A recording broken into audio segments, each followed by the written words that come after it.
Umulan ng abo sa ilang lugar sa Albay dahil pa rin sa patuloy na pag-aalboroto ng Bulkang Mayon. Nakatutok doon live si Oscar Oida. Oscar.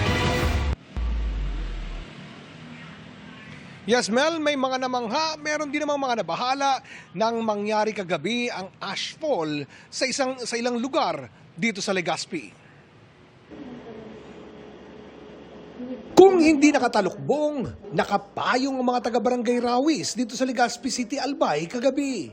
Hindi yan dahil sa ulan, kundi dahil sa pag-ulan ng abo na nagtila snow pa nang kumalat sa mga kalsada.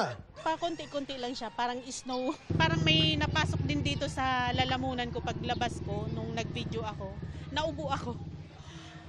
Maano siya, parang masakit. Parang pong alikabok na bumabagsak po sa galing sa taas. Tapos pagtingin ko po sa sa bulkan, may lava pong lumalabas. Tapos pag po masakit po sa mata, nakakapuwing po. Ang ilang mga bata nga, panay ang pagpag ng buhok, pati na ng katawan.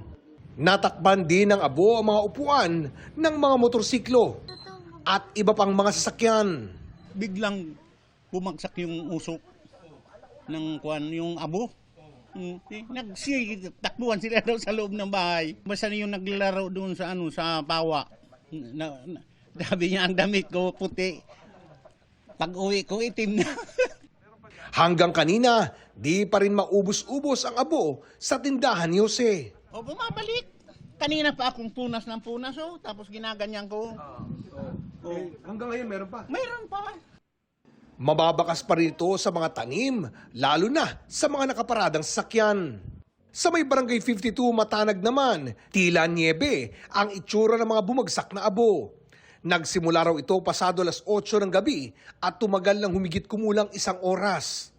Kinumpirma naman ng Legazpi City Disaster Risk Reduction and Management Office na light ashfall mula sa Bulkang Mayon ang naranasan ng mga taga-Legazpi. Partikular, yung mga nasa Northern Urban Barangay ng lungsod. Wala namang mga residenteng kinailangang ilikas.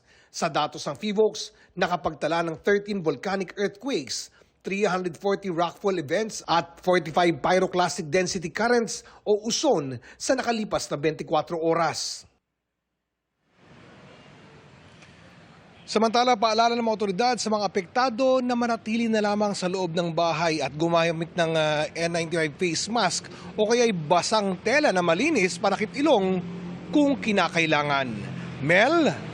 Maraming salamat sa iyo, Oscar Oida.